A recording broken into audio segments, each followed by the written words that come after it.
Because the one thing, look, I got to put some stuff out there, and I got to clarify stuff once and for all. I truly do. I got to do this. And John, who's my guest today? Chris Haynes for Yahoo Sports coming on at 2 o'clock. At some point in time, John, when I have time, I got to get my man Bill Simmons on the line. You know, contrary to what some of you idiots out there believe, I happen to love Bill Simmons. That's my buddy. Great guy as far as I'm concerned.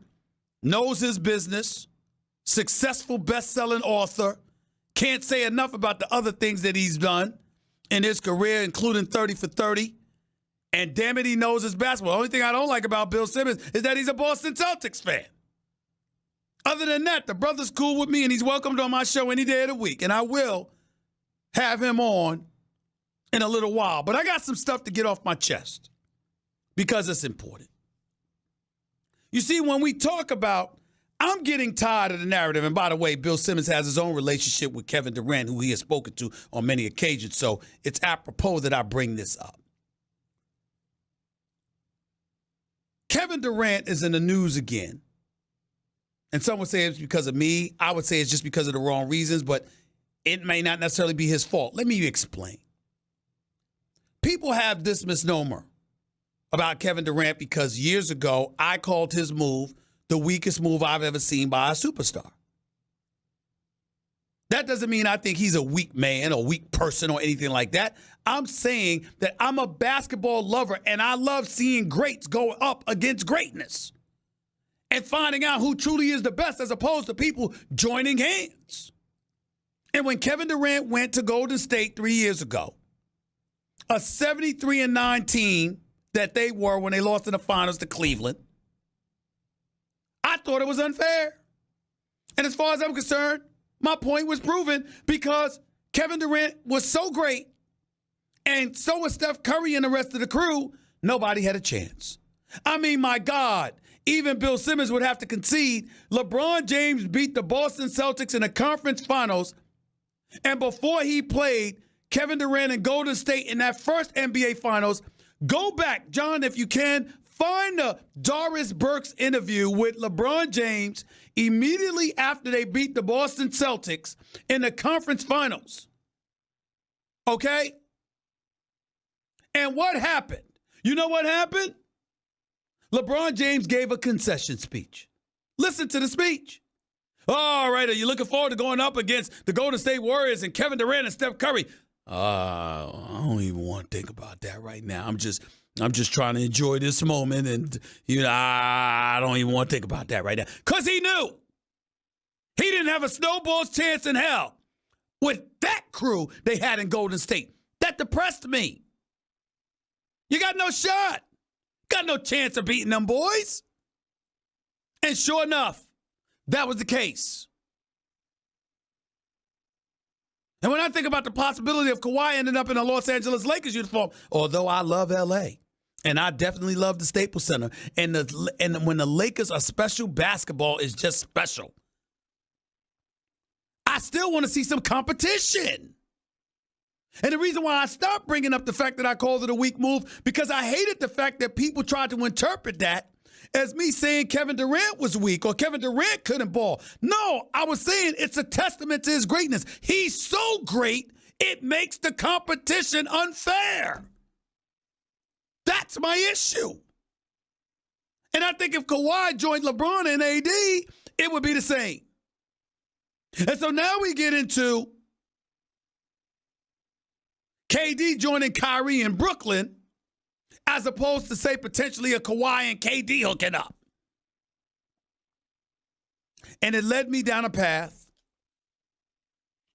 to where there's various things that I needed to touch on. You know, I was reminded, I had been told this months ago, I was reminded that allegedly what happened is that before KD flew to the Hamptons and met with the Hampton Four, Iguodala, Steph Curry, Klay Thompson, Draymond Green, he had met with Russell Westbrook, I believe it was Nick Collison and Royal Ivy as well, and basically indicated he was coming back.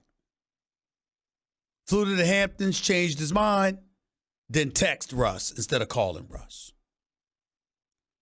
KD, in fairness to him, because I haven't spoken to him about this until after I said what I said, he's emphatically denied it, called the report BS.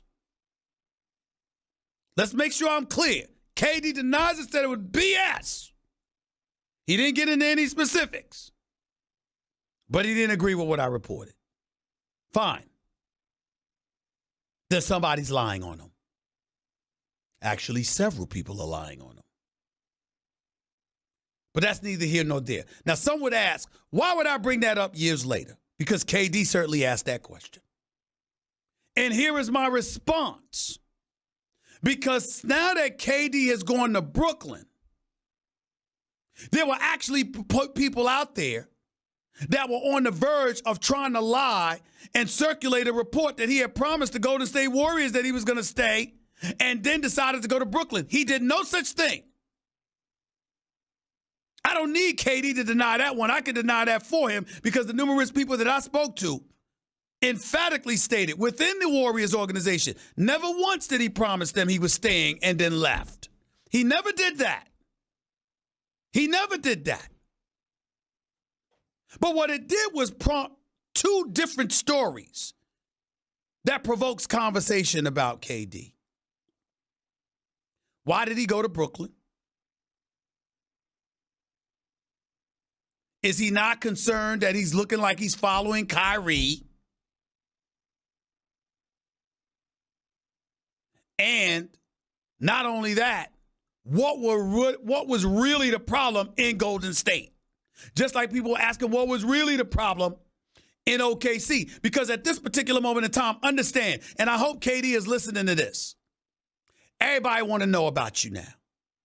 Because you're universally recognized as the greatest in basketball, one of the greatest players in the world. KD right now, to anybody that has sense, is a top 3 player on the planet Earth.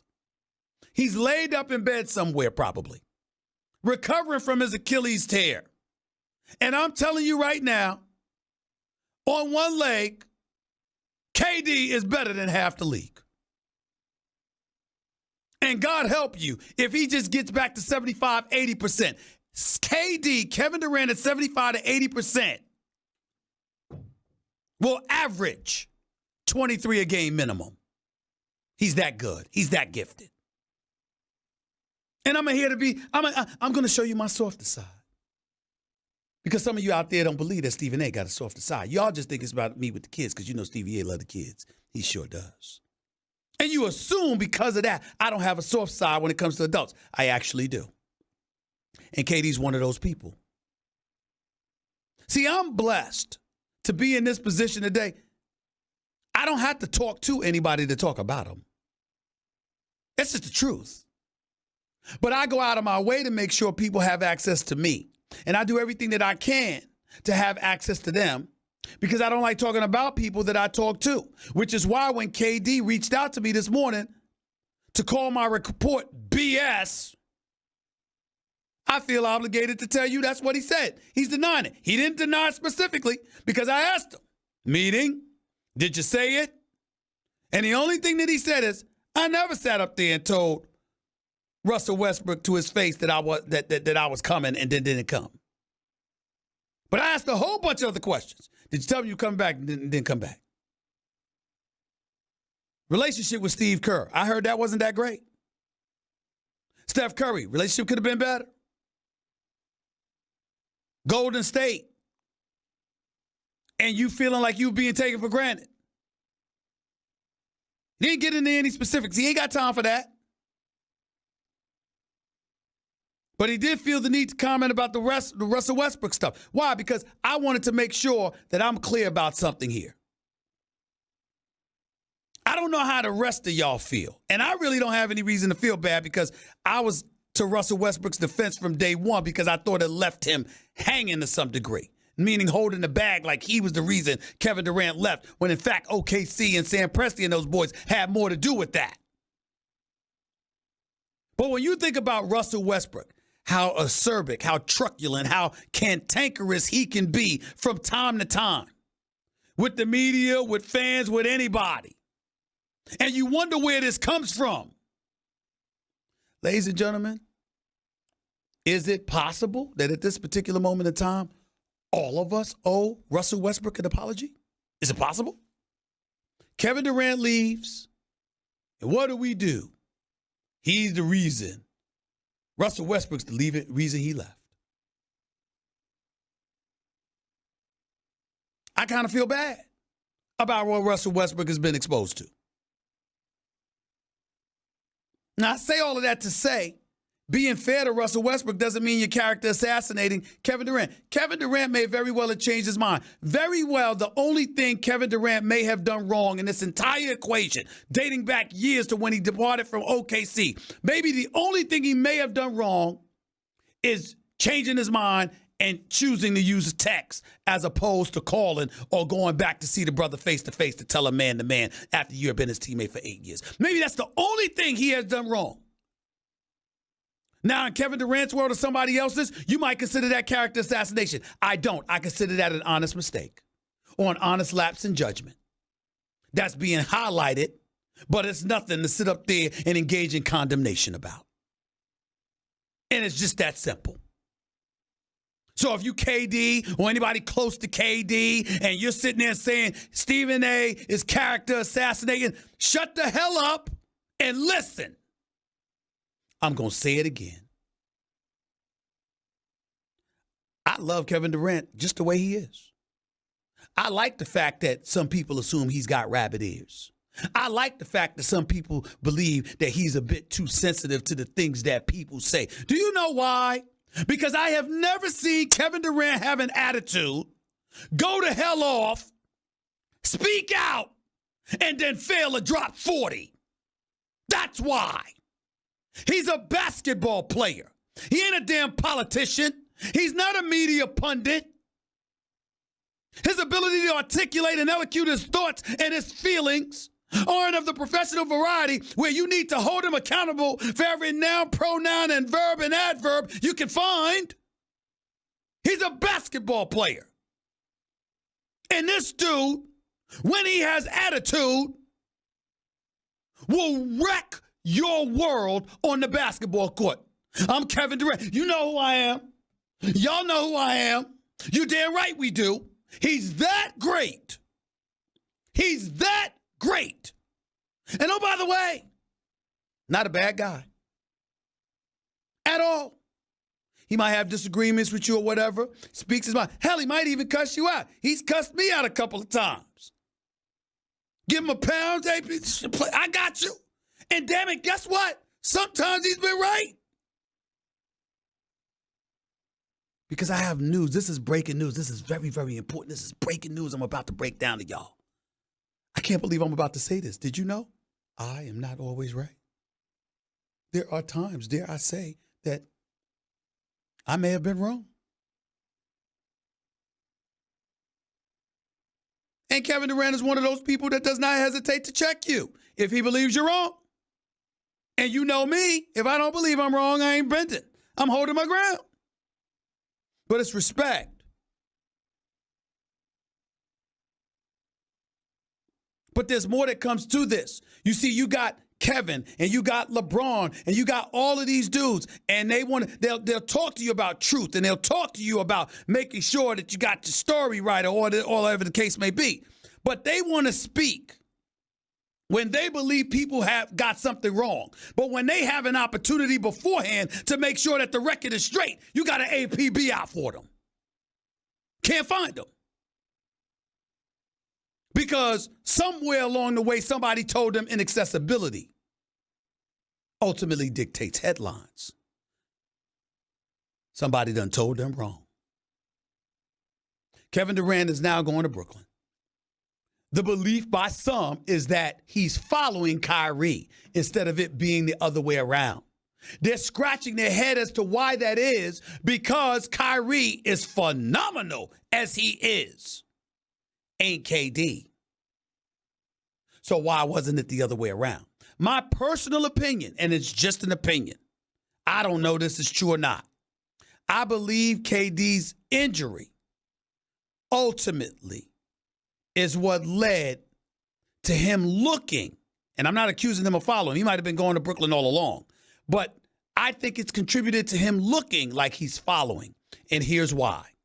Because by getting hurt and having to take practically a year at least to recover, KD finds himself in a situation whereby Kyrie going to Brooklyn, which is still in New York, which has Rock Nation and has the Yormack twins between Live Nation and the Nets, and has Marks and Atkinson and those boys, and you already are a playoff team. By being injured, but having Kyrie there, you buy yourself a year where Kyrie can go there, put on a show, and set the stage for your return. But if you had gone to New York, everybody would be clamoring for, when's KD ready? When's KD ready? When is he coming back? How soon is he going to come back? Doesn't he need to come back? It shouldn't take this damn long to get back on the court. Blah, blah, blah, blah, blah. And there would have been exponentially more pressure for him to get back to the court sooner, which would have been counterproductive to his own rebirth, his own rehabilitation. Not to mention the fact that Kyrie, who is unquestionably his own man, wanted to go to Brooklyn and might have been willing to go to Brooklyn without him. This is what I think has transpired and unfolded. This is why I think the questions exist about KD. And right, wrong, fair, or unfair, this is what you're going to have to deal with. You know why, KD? Because you're KD. You're that great. And when you're that great, this is the attention. A little bit of consolation, a little solace. I'm in the media, but I'm pretty damn great at what I do. So guess what? I'm going to be in the eye of the storm, and folks are going to attack me too. My suggestion to you, grab a bag of cheese doodles. You know, go barbecue in the backyard or something. Chill out. And remember this. Cat Williams said it best. If you got 15 folks hating on you, you should be mad it ain't 16. Celebrate it. Don't sweat it. Comes with the territory with true greatness. 888-SAY-ESPN. That's 888-729-3776. That was Straight Talk Wireless. Everything for less only at Walmart. We'll get back.